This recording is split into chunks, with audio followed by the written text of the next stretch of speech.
Android users உங்களில் யாராச்சும் கூகுளோட password மேனேஜராக பயன்படுத்துறீங்களா? அந்த கூகுளோட பாஸ்வேர்டு மேனேஜரில் சமீப காலமாக கூகுள் நிறைய புது புது விஷயங்களை அறிமுகப்படுத்திக்கிட்டு இருக்காங்க. ஸோ அதை பற்றி தான் நான் இந்த வீடியோவில் ஒரு கோர்வையாக பதிவு பண்ண போகிறேன். இன்னொரு முக்கியமான விஷயம், கூகுள் எதுக்கு இந்த பாஸ்வேர்டு மேனேஜரில் இந்த மாதிரி புது புது அப்டேட்டை கொண்டு வராங்க அப்படின்னு பார்த்தீங்கன்னா, ரெண்டு விஷயங்களை நான் ஹைலைட் பண்ணுவேன். ஒன்று என்னென்னா ப்ரைவசி, இன்னொன்று பார்த்தீங்கன்னா செக்யூரிட்டி. இந்த ரெண்டுமே நமக்கு தேவைப்படுது.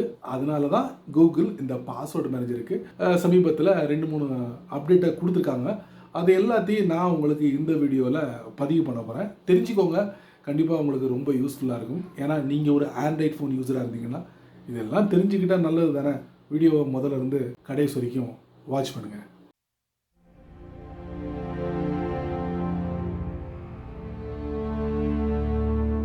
நான் காட்ட போகிற இந்த அற்புதமான செட்டிங் ஆல்ரெடி ஒரு வீடியோவாக நான் பதிவு பண்ணியிருப்பேன். அங்கே நீங்கள் மிஸ் பண்ணியிருந்தீங்கன்னா கண்டிப்பாக இங்கே மிஸ் பண்ணாதீங்க. ஸோ அதை பற்றி தான் நான் உங்களுக்கு பதிவு பண்ண போகிறேன். அது என்னென்னா, நீங்கள் கூகுளோட பாஸ்வேர்டு மேனேஜரை நீங்கள் அதிகமாக பயன்படுத்துனீங்கன்னா, குறிப்பாக பார்த்தீங்கன்னா நீங்கள் விசிட் பண்ணக்கூடிய வெப்சைட்டாக இருக்கட்டும், ஆப்ஸாக இருக்கட்டும், அங்குள்ள இந்த யூசர் நேம் பாஸ்வேர்டு எல்லாத்தையும் நீங்கள் சேர்த்து வச்சுருப்பீங்க. நம்மளால் ரிமைண்ட் பண்ண முடியாதுல்ல, அதுக்காக சேர்த்து வச்சுருப்பீங்க. இன்னொரு முக்கியமான விஷயம், 2 விஷயத்துக்காக சொல்லலாம். ஒன்று ப்ரைவசி அண்ட் செக்யூரிட்டி. அதை கூகுள் முறையாக மெயின்டைன் பண்ணுறாங்க அப்படின்னு சொல்லலாம். ஸோ கூகுள் இன்னொன்று சொல்கிறாங்க என்னென்னா, நீங்கள் பாஸ்வேர்டை பயன்படுத்தாதீங்க, பாஸ்கீயை பயன்படுத்துங்க அப்படின்னு சொல்கிறாங்க. யாரும் கேட்ட மாதிரி தெரியல. அதனால் என்ன பண்ணிட்டாங்கன்னா, கூகுளோட பாஸ்வேர்டு மேனேஜரில் ஒரு அப்டேட்டை கொடுத்து அங்கே தடாலடியாக ஒரு செட்டப்பையும் கொடுத்துட்டாங்க. Automatically create a passkey to sign in faster அப்படிங்கிற ஒரு அற்புதமான செட்டிங் கொடுத்துருக்காங்க. ஸோ இது டிஃபால்ட்டாக ஆனில் இருக்கும்.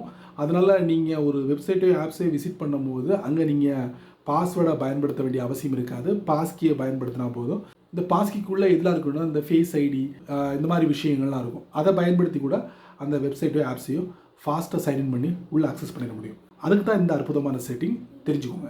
அடுத்ததாக கூகுளோட பாஸ்வேர்டு மேனேஜரில் இன்னொரு அற்புதமான செட்டிங். இந்த செட்டிங்கையும் நீங்கள் தெரிஞ்சு வச்சுக்கிறது நல்லது.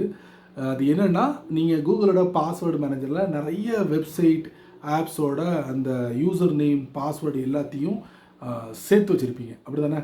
அது நிறைய சேர்த்து வச்சுருப்பீங்க. ஸோ அதில் நிறைய விஷயங்கள் நீங்கள் பயன்படுத்தாமலும் போகலாம். இல்லை கொச்சன்னு நிறைய இருந்துச்சுன்னா அதுவும் உங்களுக்கு கன்ஃபியூஷன் ஆகலாம்.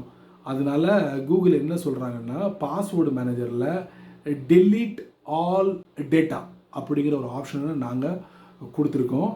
அதை நீங்கள் தொட்டு டெலீட் கொடுத்தீங்கன்னா, நீங்கள் இது நாள் வரைக்கும் என்னெல்லாம் சேர்த்து வச்சிங்களோ அது எல்லாத்தையும் கிளியர் பண்ணி விட்ருவோம் அப்படிங்கிற மாதிரி கூகுள் சொல்லியிருக்காங்க. அது வேணுங்கிறவங்க அதை தொட்டு பாருங்கள்.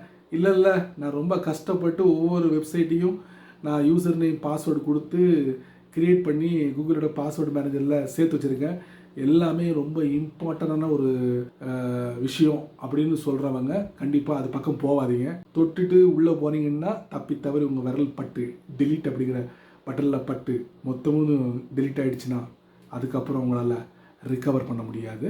ஸோ இந்த அற்புதமான ஒரு செட்டப் கூகுளோட பாஸ்வேர்டு மேனேஜரில் கொடுத்துருக்காங்க, செக் பண்ணி பாருங்கள். அடுத்து ஒரு இன்ட்ரெஸ்டிங்கான ஒரு செட்டிங். இந்த செட்டிங்க்கும் கூகுளோட பாஸ்வேர்டு மேனேஜருக்கும் எந்த வித சம்மந்தம் கிடையாது. இது டைரக்ட் டு கூகுள் அக்கௌண்ட். அது என்னன்னு கேட்குறீங்களா? இந்த செட்டிங்குள்ளே போகணும்னா கண்டிப்பாக அந்த பின் நம்பர் அப்ளை பண்ணால் தான் அந்த செட்டிங்குள்ளே போக முடியும். நான் எதேச்சியாக பின் நம்பரை கொடுத்து உள்ளே போனேன். அங்கே 2 இன்ட்ரெஸ்டிங்கான விஷயங்களை நான் பார்த்தேன். அதில் ஒன்று, இந்த பேமெண்ட் மெத்தட் இருக்குல்ல, அது நீங்கள் எங்கெல்லாம் பேமெண்ட் மெத்தடை ஃபில் பண்ணுறீங்களோ அதுக்கு முன்னால் நீங்கள் உங்கள் ஃபோனோட லாக் ஸ்க்ரீனையோ இல்லை பயோமெட்ரிக்கையோ பயன்படுத்திட்டு அதுக்கப்புறம் உள்ளே போகிறது நல்லது. அதுக்காகவே கூகுள் இந்த அற்புதமான செட்டிங்கை கொடுத்துருக்காங்க. இது டிஃபால்ட்டாக ஆனில் இருந்தாலும் சரி நல்லது, ஆஃபில் இருந்தால் உடனே நீங்கள் ஆன் பண்ணிக்கோங்க, நீங்கள் அந்த மாதிரி ஆளாக இருந்தீங்கன்னா. இன்னொரு முக்கியமான ஒரு விஷயம், அதிலே இன்னொரு அற்புதமான செட்டிங்கும் கூகுள் கொடுத்துருக்காங்க. அது என்னென்னா, நீங்கள் அடிக்கடி இந்த வெப்சைட்டு ஆப்ஸ்லாம் விசிட் பண்ணுறீங்கள்ல, அதில் ஆல்ரெடி இந்த யூசர் நேம் பாஸ்வேர்டெலாம் கிரியேட் பண்ணி வச்சுருப்பீங்க. அப்படி கிரியேட் பண்ணி வைக்கும் போது நீங்கள் யூசர் நேமை கொடுத்துருவீங்க. அதுக்கப்புறம் பாஸ்வேர்டை ஃபில்அப் பண்ணல, அப்போ அந்த பாஸ்வேர்டை நீங்கள் டைரெக்டாக ஃபில்அப் பண்ண முடியாது. பிரத்யேகமாக இந்த செட்டிங்கை நீங்கள் ஆன் பண்ணி வச்சுருந்தீங்கன்னா உங்களுடைய பயோமெட்ரிக்கை யூஸ் பண்ணதுக்கு அப்புறம் தான் இந்த பாஸ்வேர்டை நீங்கள் ஃபில்அப் பண்ண முடியும். இது எதுக்கு கூகுள் கொடுத்துட்டாங்கன்னா, எல்லாமே சேஃப் அண்ட் செக்யூராக இருக்கணும். அதாவது உங்களுடைய அந்த பேமெண்ட் மெத்தடை கூட ஹேக்கர்ஸ் பயன்படுத்தக்கூடாது. அதுக்காகத்தான் இந்த 2 அற்புதமான செட்டிங்கை கொடுத்துருக்காங்க. ஃபைனலி ஒரு இன்ட்ரெஸ்டிங்கான ஒரு செட்டப். இந்த செட்டப்பையும் நீங்கள் தெரிஞ்சு வச்சுக்கோங்க.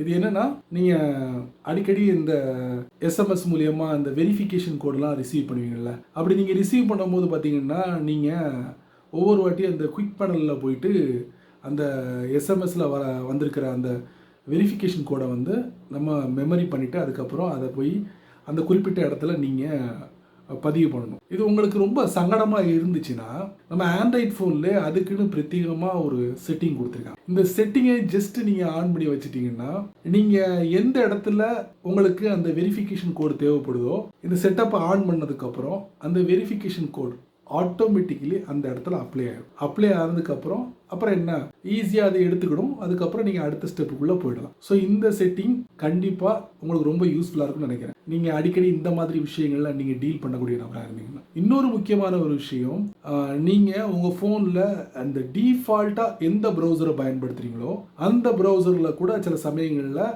உங்களுக்கு அந்த வெரிஃபிகேஷன் கூட அப்ளை பண்ண வேண்டி வரும். அப்போ இதே மாதிரி தான் நான் முன்னாடி சொன்ன மாதிரி ஒவ்வொரு வாட்டியும் இந்த குயிக் பேனலில் போயிட்டு அந்த வந்த டெக்ஸ்ட் மெசேஜை பார்த்து அதில் என்ன வெரிஃபிகேஷன் கோட் கொடுத்துருக்காங்களோ அதை எடுத்து அப்ளை பண்ணுறதுக்கு உங்களுக்கு மாய்ச்சலாக இருந்துச்சுன்னா, ஸோ அதுக்கும் ஒரு செட்டிங்கை கொடுத்துருக்காங்க. அதையும் நீங்கள் டிஃபால்ட்டாக ஆன் பண்ணி வச்சுக்கலாம். ஏன்னா நண்பர்களே, இந்த வீடியோவை நீங்கள் ரொம்ப பொறுமையாக நீங்கள் வாட்ச் பண்ணியிருப்பீங்க. ஸோ இந்த வீடியோவில் ஒவ்வொரு விஷயங்களும் முறையாக நான் பதிவு பண்ணியிருக்கேன். கண்டிப்பாக உங்களுக்கு ரொம்ப ரொம்ப யூஸ்ஃபுல்லாக இருக்கும்னு நினைக்கிறேன். ஸோ நீங்கள் மட்டும் தெரிஞ்சுக்கிட்டால் நல்லாவே இருக்காது. அதனால் நான் என்ன சொல்ல வரேன்னா, நீங்கள் இதை ஒரு 4 பேருக்கு ஷேர் பண்ணி விட்ருங்க. யாருக்கெல்லாம் ரொம்ப யூஸ்ஃபுல்லாக இருக்குமோ அவங்களுக்கெல்லாம் பார்த்து ஷேர் பண்ணி விடுங்க. அவங்களும் இதோட பலனை அனுபவிக்கட்டும். அதுக்கப்புறம் நீங்கள் நம்ம சேனலுக்கு புதுசாக இருந்தீங்கன்னா நீங்கள் என்ன பண்ணணும்னா, கீழே யூடியூப் காரன் இல்லை யூடியூப் நிறைய பட்டனை கொடுத்துருக்கான். அதில் ஒன்று தட்டி விட்டுக்கங்க. அதுக்கு கீழே கமெண்ட் செக்ஷன் இருக்குது. இதை பற்றி உங்களுடைய கருத்தை நல்ல ரீதியில் பதிவு பண்ணுங்க. பிடிச்சா லைக் பண்ணுங்கள், பிடிக்கலைன்னா அன்லைக் பண்ணுங்கள்.